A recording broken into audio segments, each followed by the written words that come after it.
ಆಸ್ತಿ ವಿವಾದದಿಂದಾಗಿ ವೃದ್ಧ ತಂದೆಯನ್ನೇ ಮಕ್ಕಳು ಮನೆಯಿಂದ ಹೊರಹಾಕಿರುವಂತಹ ಅಮಾನವೀಯ ಘಟನೆ ಚಿತ್ರದುರ್ಗದ ಮಾಳಪ್ಪನಹಟ್ಟಿಯಲ್ಲಿ ನಡೆದಿದೆ. ಕೆಲ ವರ್ಷಗಳ ಹಿಂದೆ ವೃದ್ಧ ಬಸಪ್ಪನ ಹೆಸರಲ್ಲಿರುವಂತಹ ಜಮೀನಿನ ಹಂಚಿಕೆ ವಿಚಾರದಲ್ಲಿ ಇಬ್ಬರು ಮಕ್ಕಳ ನಡುವೆ ವೈಮನಸ್ಸು ಶುರುವಾಗಿತ್ತು. ಹೀಗಾಗಿ 85 ವರ್ಷದ ಬಸಪ್ಪ ಹಲವು ವರ್ಷಗಳಿಂದ ವೃದ್ಧಾಶ್ರಮದಲ್ಲಿ ಇದ್ದು ಕಳೆದ 2 ದಿನಗಳ ಹಿಂದಷ್ಟೇ ಮನೆಗೆ ಅವರು ವಾಪಸ್ ಮರಳಿದ್ದಾರೆ. ಆದರೆ ಬಸಪ್ಪನ ಮಕ್ಕಳಾದ ಹನುಮಂತಪ್ಪ ಹಾಗೂ ಜಯಪ್ಪ ತಂದೆಯನ್ನ ಮನೆಯೊಳಗೆ ಬಿಟ್ಟುಕೊಳ್ಳದೆ ಮೀನಾಮೇಷವನ್ನ ಎಣಿಸಿದ ಪರಿಣಾಮ ಸಾರ್ವಜನಿಕರಿಂದ ಹಿರಿಯ ನಾಗರಿಕ ಸಹಾಯವಾಣಿಗೆ ಕರೆ ಬಂದ ಹಿನ್ನೆಲೆ ಸ್ಥಳಕ್ಕೆ ಉಪವಿಭಾಗಾಧಿಕಾರಿ ಮೆಹಬೂಬ್ ಜಿಲಾನಿ ಭೇಟಿಯನ್ನ ಕೊಟ್ಟರು. ಕೊನೆಗೆ ಉಪವಿಭಾಗಾಧಿಕಾರಿ ಜಿಲಾನಿ ಬುದ್ಧಿವಾದ ಹೇಳಿದ್ದಾರೆ.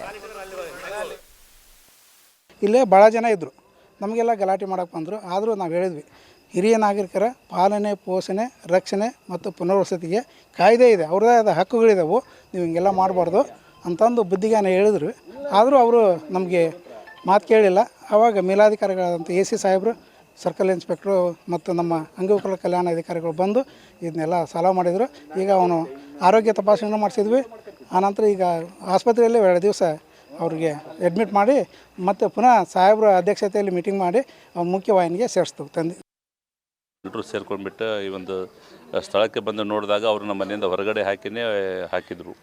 ಮನೆಯಲ್ಲಿ ಸಹ ಅವರೆಲ್ಲ ಲೈಟೆಲ್ಲ ಆಫ್ ಮಾಡ್ಕೊಂಡು ಒಳಗಡೆ ಇದ್ರು. ಮತ್ತು ನಾವು ಬಾಗಿಲು ತಟ್ಟಿ ಎಲ್ಲ ಅವ್ರಿಗೆ ಜೋರು ಮಾಡಿದಾಗ ಅವ್ರು ಸ್ವಲ್ಪ ಹೊರಗಡೆ ಬಂದು ಈ ಥರ ಆಗಿದೆ ಅಂತಂದ್ರೆ ಅವ್ರನ್ನ ಮತ್ತೆ ಕೂಡಿಸ್ಬಿಟ್ಟು ಅವ್ರ ಮಗನ ಕೈಲಿ ಊಟ ಮಾಡಿಸಿದ್ದೀವಿ.